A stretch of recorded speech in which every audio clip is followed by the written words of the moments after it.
በመብርሃን በእግዚአብሔር በአማኑኤል እናት ባዛኝታ ይጃችኋለሁ። ሳታሳልፉ ቪዲዮን ጨርሳችሁ ስሙልኝ። 1,500,000 ብር እንዳገኝ የእናንተ እገዛ ያስፈልገኛል። ቪዲዮ ቫይራል እንዲወጣ ለብዙ ሰዎች ጋር እንዲደርስ ሼር ታረጉልኛላችሁ፣ ኮፒ ሊንክ ታረጉልኛላችሁ፣ ሪፖስት ታረጉልኛላችሁ።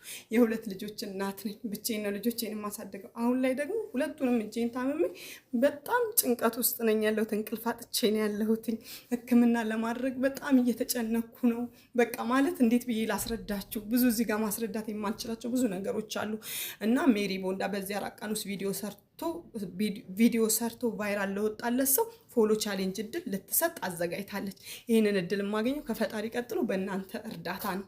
የኔን ቪዲዮ ሼር በማድረግ ትተባበሩኛላችሁ ብዬ እተማመነባችኋለሁ። አበረታቱኝ። ምንም አይነት ስራ የለኝም። በቃ ጥንክር ብርትት ብዬ እንድቆም ታደርጉኛላችሁ ብዬ ተስፋ አደርጋለሁ። ካለው በጭንቀት ደግሞ እንደምታወጡኝ በጣም እርግጠኛ ነኝ። በቃ ይሄ እድል ከደረሰኝ የኔንም የልጆቼንም ህይወት ነው የምቀይረው እና እባካችሁ ቪዲዮ ቫይራል በዚህ 4 ቀን ውስጥ ቪዲዮ ቫይራል እንዲወጣ ብቻ እናንተ ብቻ ሼር አድርጉልኝ። ከስር ደግሞ የእሷን አካውንት አስቀምጣለሁ። ሜንሽን አድርጓት። እወዳችኋለሁ፣ አከብራችኋለሁ። እናት ነኝ። እሺ፣ አደራ አበረታቱኝ። ጭንቀቴን በቃ ከጭንቀቴ አስወግዱኝ በእናታችሁ።